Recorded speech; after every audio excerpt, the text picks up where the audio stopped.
Welcome to The Lost Signals Discusses Film and TV. Using the revolutionary Manzur-Amosi-Thurlow scale, or MONS, we scrupulously review these art forms with an emphasis on narrative structure. Join us for another entertaining episode. Hello, and welcome back to The Lost Signals Reviews Film and Television. Tonight we are reviewing a international favorite from last year. Somewhat of a missed film, kind of. Yeah, the film Cold War, directed by Pawel Pawlikowski. I am your host, Steve Ramosi, joined tonight by Jonathan Ian Manzer. Hello. Chris Morgan. Lashna Tova. And Scott Thurlow. Polish folk music is my favorite kind of music. And let's get right into this with the funny logline. Ian. Well, my Polish is a bit rusty, but Narodzina Wyjazda. Thank you very much. Look it up. And we're going to start off with the plot with Scott. So it is post-World War II in Poland, and they 1949, I believe, just after, and we start on a troupe there's a director, he's like a conductor, and they're basically going around they're recording like the rural folk music, as I alluded to, of the areas in and around, not Warsaw, but more rural places, and they're sort of gathering people to put together a ensemble show showcasing the type of folk music and the culture from that.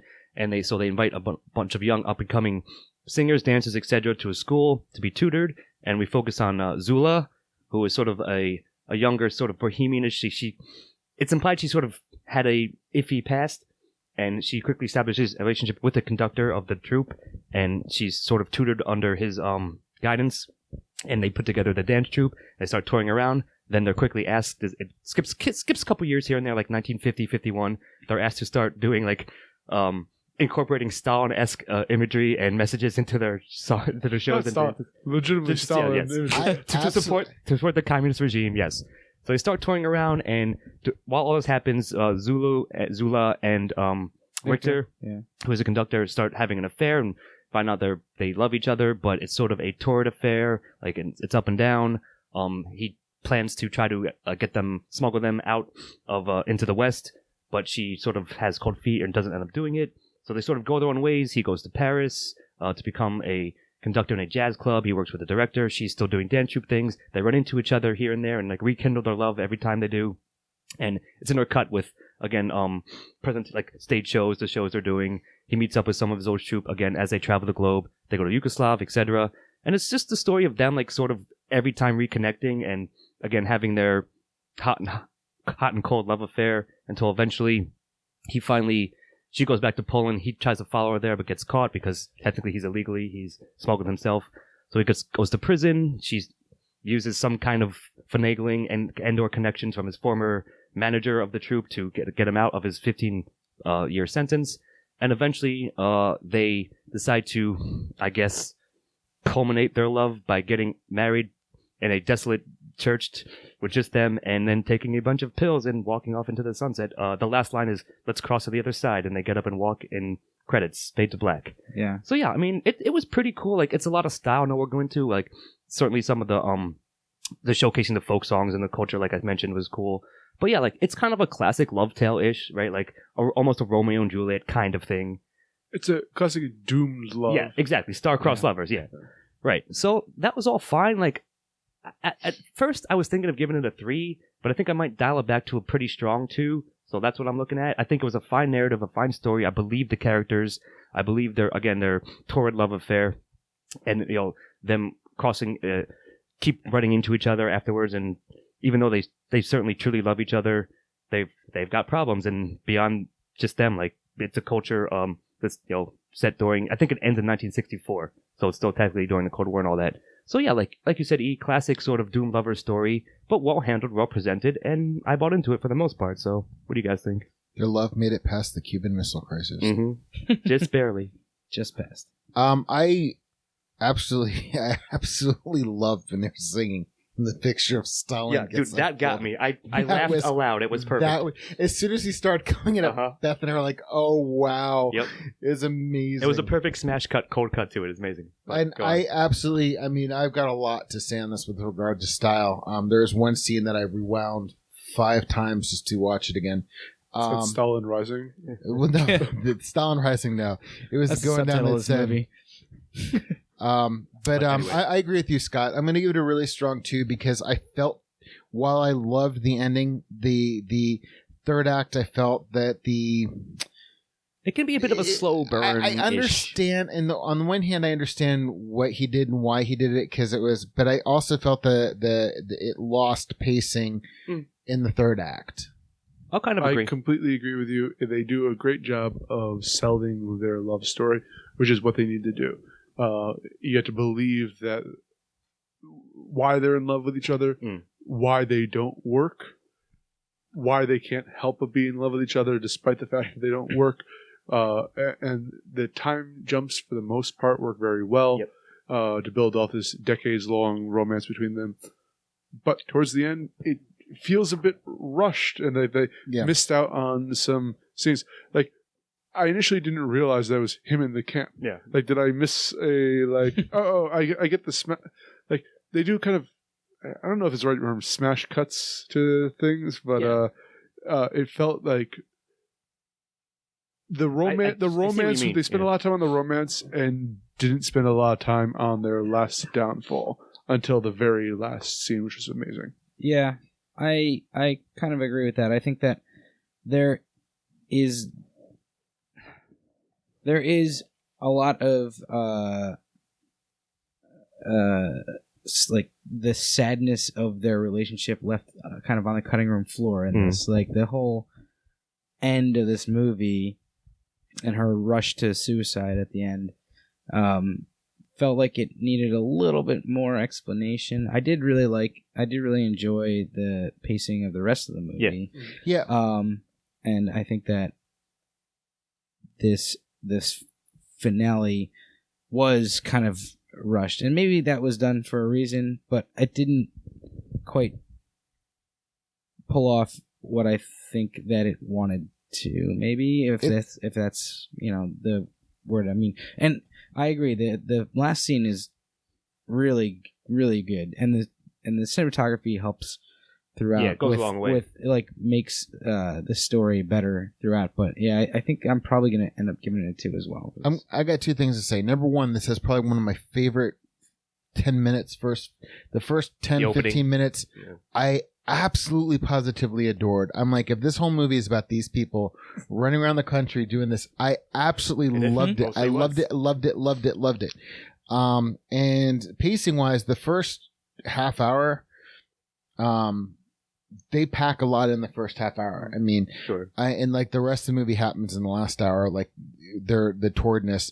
But like at the end, the last 2 scenes I really love, because I love when she's doing the basically the Cuban fair, I guess, in Poland, and she's drunk and she walks off the stage and falls off the stage. Yeah, Kazarmek. Is this like he's like the manager of the he's the manager, and this is how he got her out of prison. Was he married her and gave him a son, and she's like, here's mommy, and she just like flies past him. But is it his son? Like no, she gave him a son as part of getting right. him. But is it his son? Like that's what I'm asking, because like when he asked the guy, "Hey, do you think he looks like me?" and he's like spitting image. Yeah, totally. But like that makes me think that it's actually Victor's son. Yeah. Well, it could be, but I like the fact somewhat that like undercurrent. It could be many people in Poland. So sure, it could be anybody's son, really. I like this. I love you more than words, but I've got to throw up now. Yeah. That was brilliant. Sure. So like that scene, that rush off and going right to the church. It was the Copacabana all over again. Yeah. So yeah, it was the Copacabana, exactly. But those last 2 things were the 2 things, like, I like the rushing of that scene, so to speak. Oh, that was fun. Yeah. But as we said, I think there was a part where in Paris where that last to get there. It was the switch between Paris and him ending up in the prison. gulag, and him appearing at the Copacabana show, as we call it. I feel that there was a scene or 2 missing there. Yeah, I'll say this as a final thought. it's an hour and a half, maybe. Maybe could have used like an extra 20 minutes to flesh some of that stuff out. It would have been a little bit stronger, but for what it is, still pretty strong too. Yeah, I think it looks absolutely. Yeah, I agree. All right, so that's gonna be twos all around for that, and it's gonna come to themes with me. I think that there's a couple interesting themes in this, and like almost the conflicting themes of like the Eastern governmental hold on society especially in the beginning, the first half an hour, as you said, before he flees to Paris, and like conflicting with the like love story that's happening, and you know, there's the foreshadowing of her eventually getting together with Kaczmarek, that she says like he keeps on hitting me and hitting on me, not hitting me, keeps on hitting on me, and like I don't know, like I think there's that like and in terms of like the overall thing, there's that like the eternal love story that's, you know, this is like slow motion Romeo and Juliet almost, like exactly. It's just like this love story that these star-crossed lovers that keep running into each other, and perhaps by their own personalities, or perhaps owing something to like the societal the times they live in, forces that keep them apart, they still continue to try and make something that is clearly bad for both of them keep happening until, you know, they get to the end where they kill themselves in a very Romeo and Juliet type way.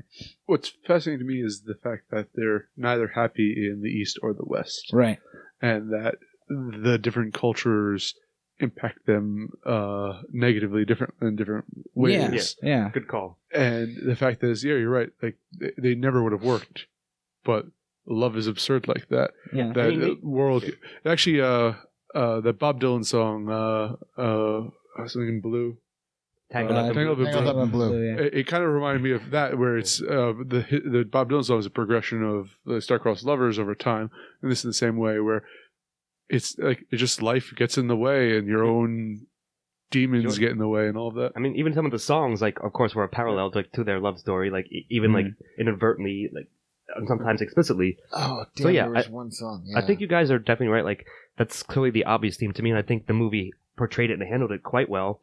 There's, I like the aspect of the East versus West culture that like affects them no matter what, like no matter where they are, like it's still like a pressure upon them. I feel as like as their own relationship. Yeah. They're just gonna be depressed and miserable no matter what. Exactly. They're artists. It's not. It's not the having. It's the getting, so to speak. Right. So yeah, I think I don't have much more to add. I think it's strong, and I'm going to give it a pretty solid 1 for themes.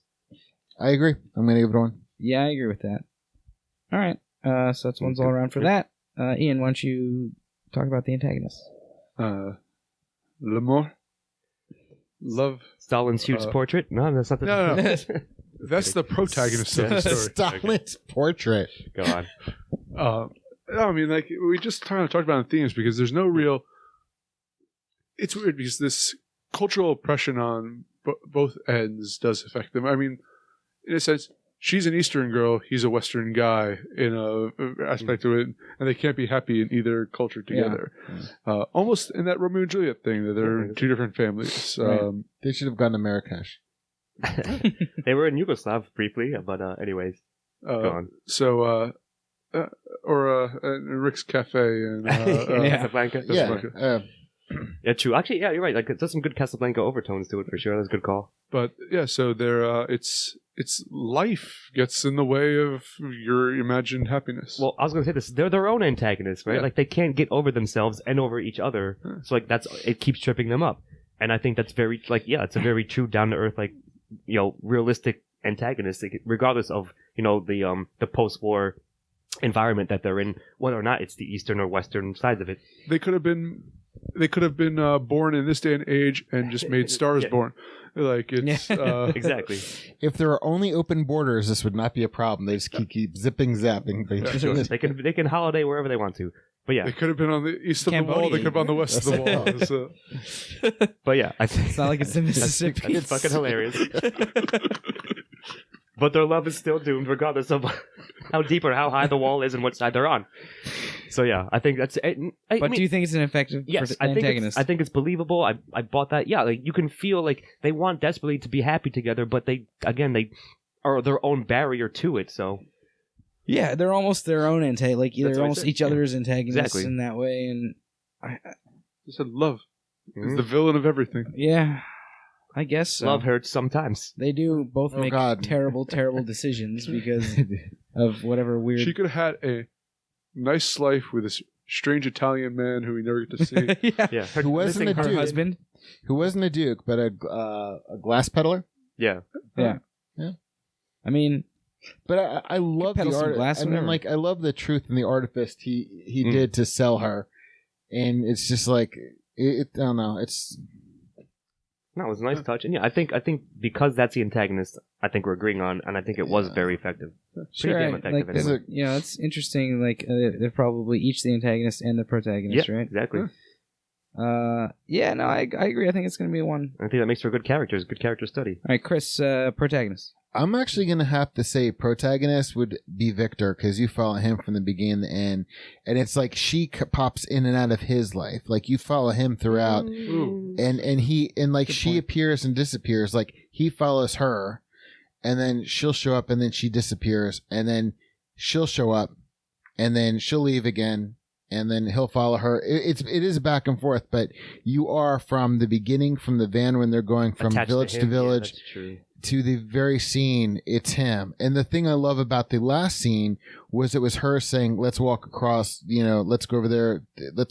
Let's cross over the views better. No, she said, let's cross to the other side. Let's cross the very specific. Let's cross better. The view. She says the view is better. Right, but in other words, she's saying and he's following their last steps is he's following her again.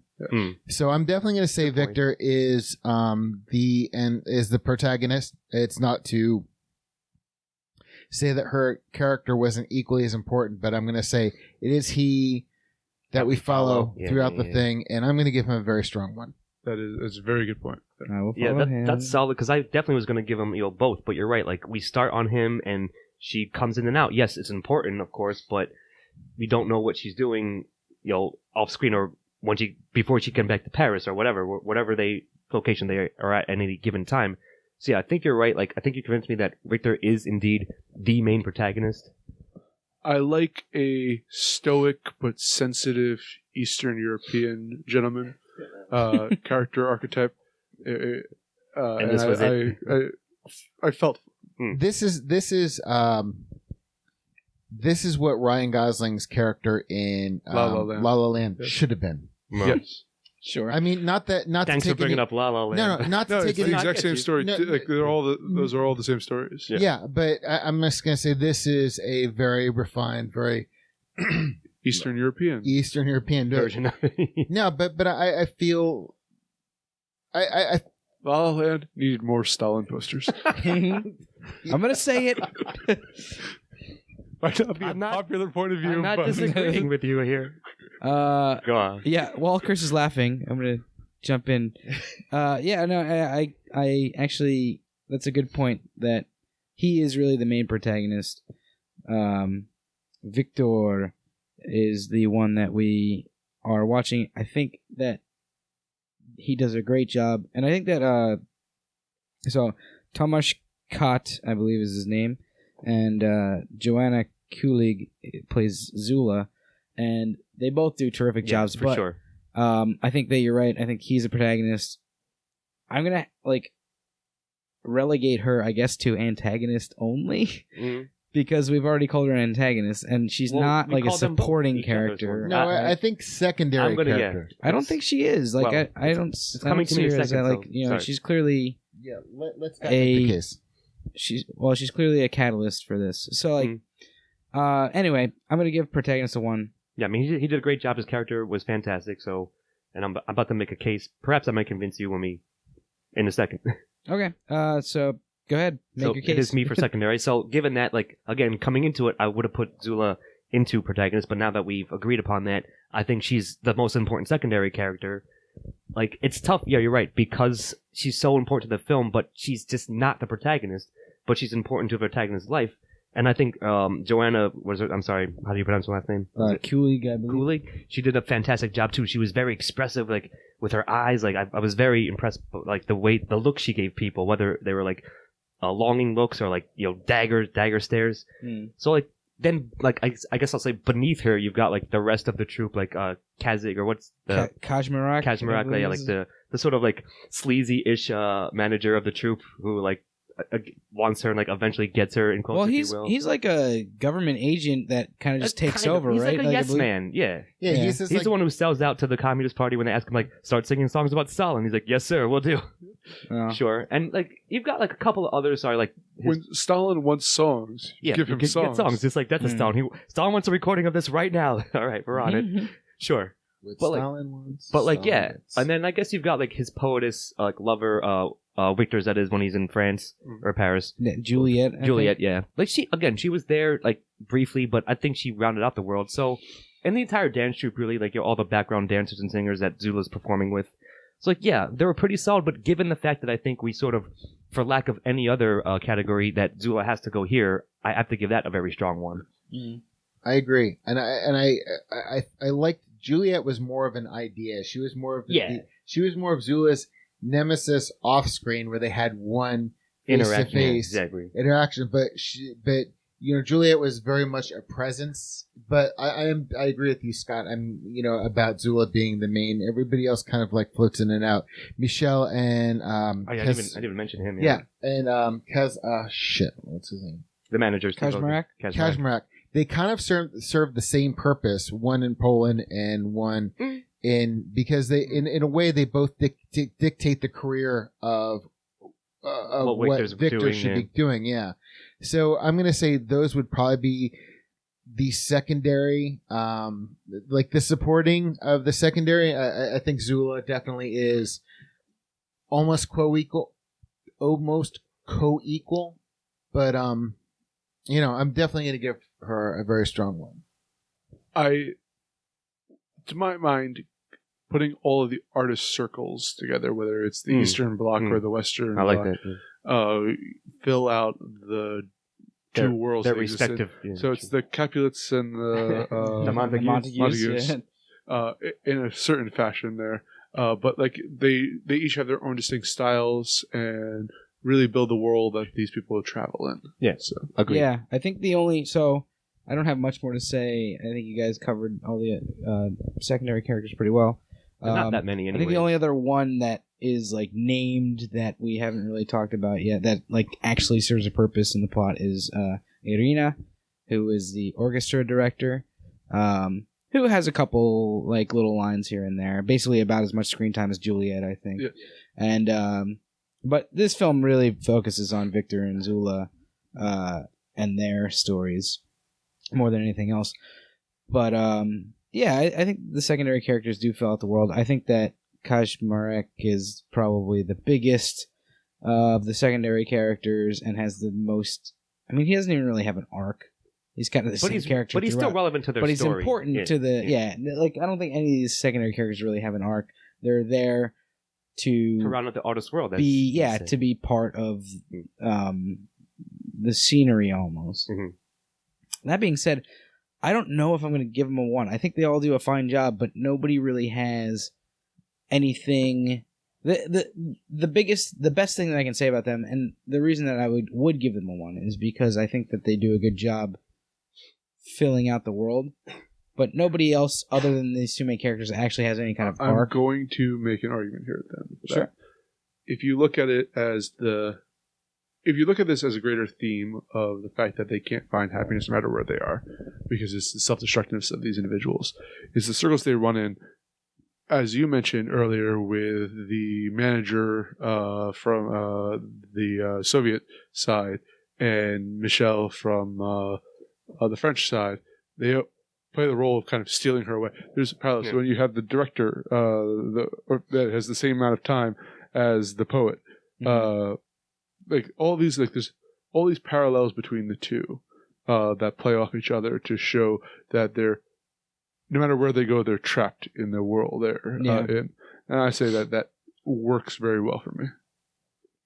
I like we sometimes will count a location as a character, and I think the culture of Paris and the culture behind the Iron Curtain. I mean, I think Michelle and God damn it, Kazakhstan, it's cool. Kazakhstan. They're not called Kazakhstan. Kaczynski. Kaczynski. They It's Kashmarek. Kashmarek. They do personify, the Eastern and Western. But they're the same people on both sides. Yeah. They might as well be, yeah. But what I'm saying is, it's just like the flavors of where they are, the surroundings. I'm just reinforcing what you said. So does that convince you in one way or another, Steve-O? I don't know if I'm fully convinced on that. I think that I'm going to stick with a 0 on supporting. Even if we're putting Zula in secondary? I don't know, but I'm not putting her in fair enough. secondary. If we were putting her in secondary, I would. That's my caveat. I would definitely give it a 1. Right. But you're not. I don't see her as a supporting character. Right. You're going to a gulag, man. We're shaving your head after this and Breaking my fingers. Fair enough. You'll never play piano again, motherfucker. But yeah, I'm going to stick with a 0. All right, so it's going to be on to me with dialogue, and I really enjoyed the dialogue of this film. I thought that it was really spot on, really well done. As we mentioned, the final line of dialogue where she says, "Let's go to the other side," as better. The view is better over there. Really affecting. I thought that was great. And then there's just like all of the dialogue throughout this is really emotional and really well done. I think that it helps kind of like the music is almost part of the dialogue. I agree, in of this course. film. And I really love what they do with that, where the and almost talking it out, like talking things out through the music, like from one side, from the east to the west, the different types of music that speak to these characters and how they interact with them differently, each one. And yeah, I mean, I just love the dialogue throughout. That was a great. I'm sorry, Ian. That was a great. You better be sorry. I am. That was a great using the music as dialogue. That was great. Sorry, go on. I want to talk about. It may be obvious, but I want to talk about it because it's really cool. The final line. Yep. 3 interwoven parts in that one line. You have them trying to pick out the best spot for their death, and the restlessness of their entire nature. You have the implication of them dying and crossing over to the other side, and that they'll finally find peace in death. And you have the thing about them crossing from the east to the west and back again.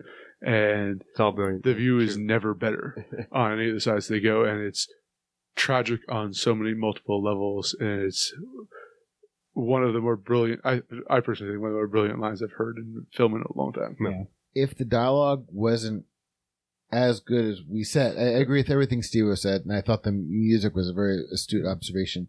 If the dialogue wasn't any good, that last line would have given it a 1.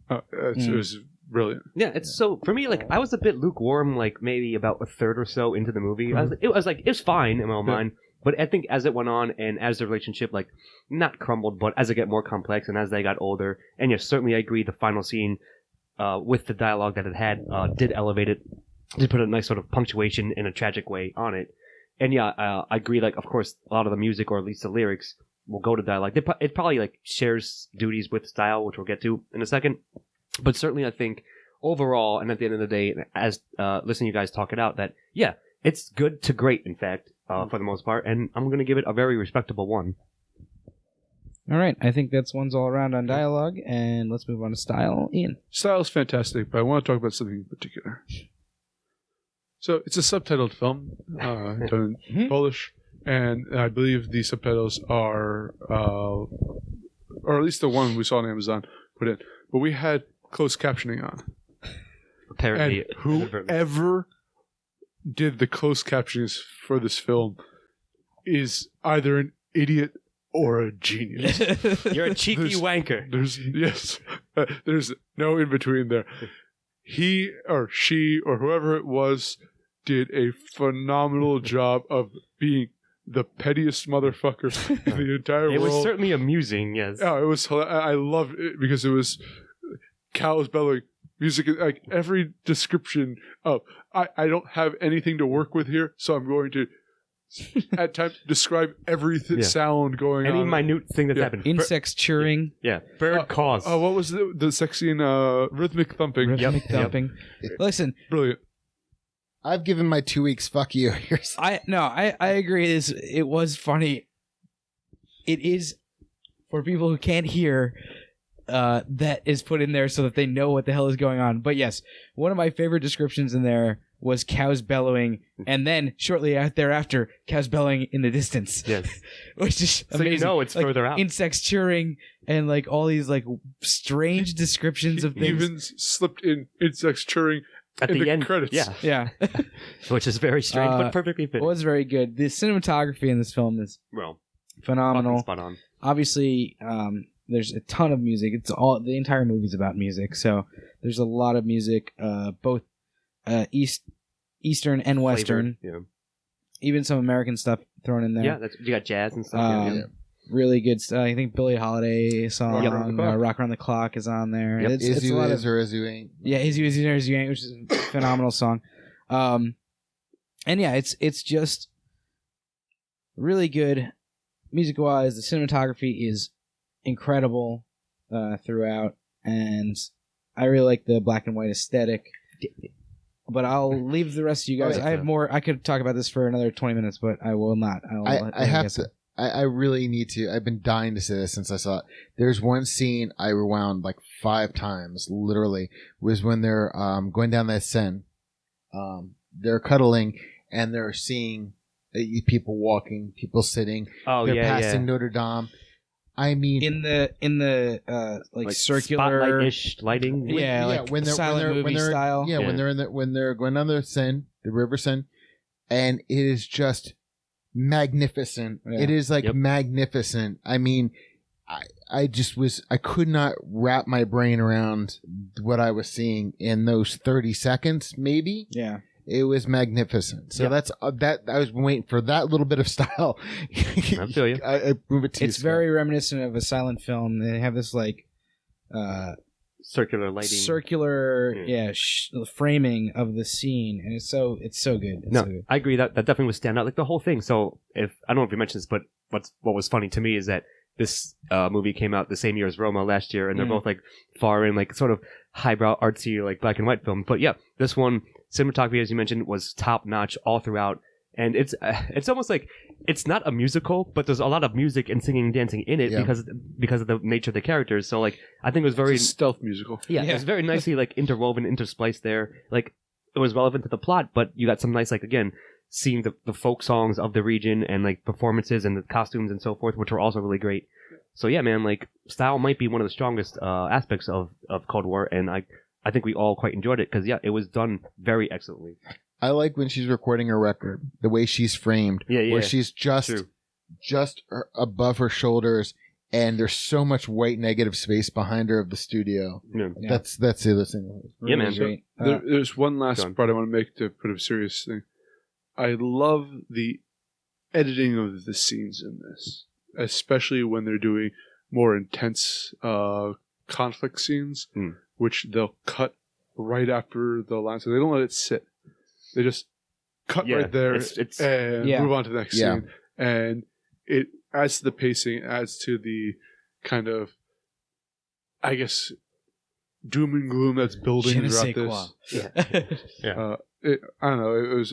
I noticed a couple of scenes like that where it's like, boom, you're right. They cut it off before any other director would have, right? And it's like, wow, this it was impressive. But we don't want to like this is it's definitely the idea of like we don't want to let the scene linger. We want the scene to stop.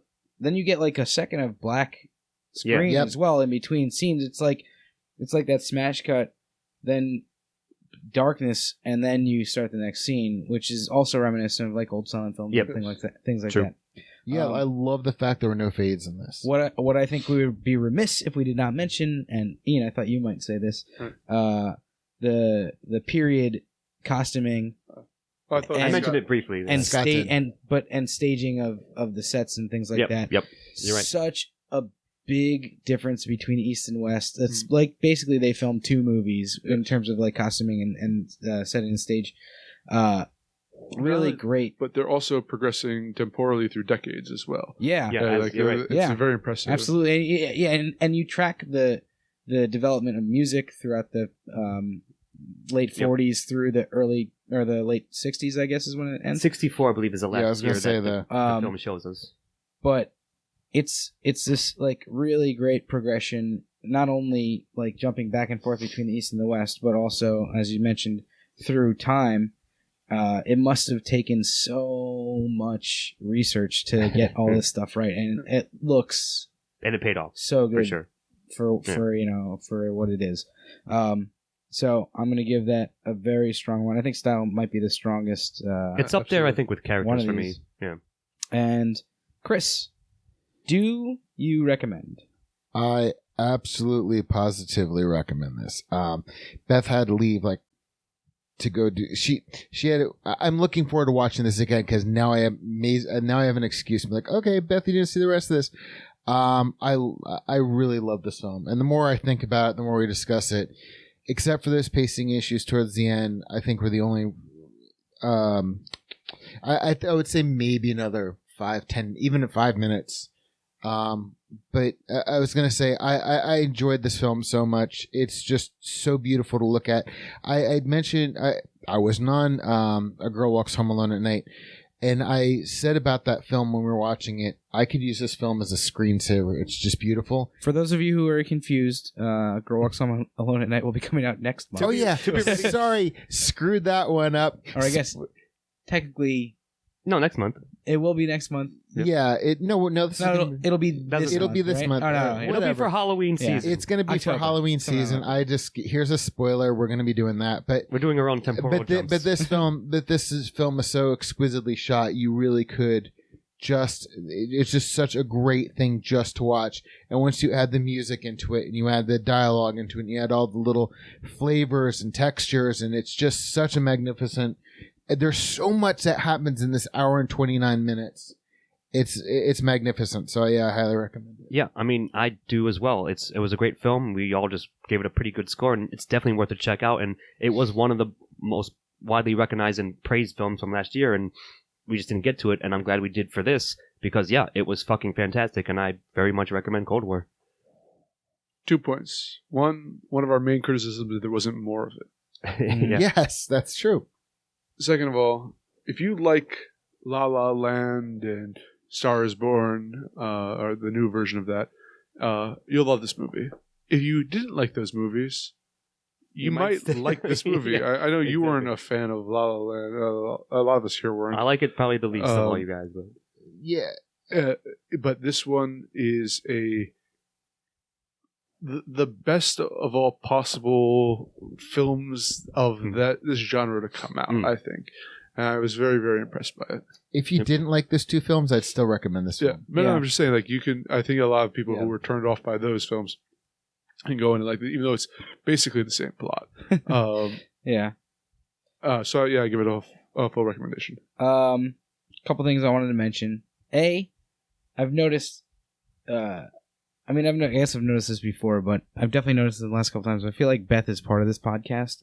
Yeah. So shout out to Beth for watching all these movies with Chris and discussing it with him, so he can come in with his Beth's opinion with Beth's or best opinion. opinions. Yes, exactly. Damn you. I have my own opinion. 2, yeah, I definitely recommend this film. It's a great watch. It's a stylistic masterpiece. We mentioned that there were some slight pacing issues and things like that, but it's still definitely worth a watch. It is a great Piece of art. It's I'm just gonna a great say, piece yeah. of art. I think that it wasn't quite as good as Roma, but I agree. it's very up close. there. It's neck and It's neck. up there in like some of the best movies that we saw last year, or that came out of last year that we've only just now seen. Yes. Exactly. Exactly. So yeah, I'm going to give it a strong recommendation, and that's going to bring us to the scores. Unless anyone else has anything else to say. Lay it on me. What do we got?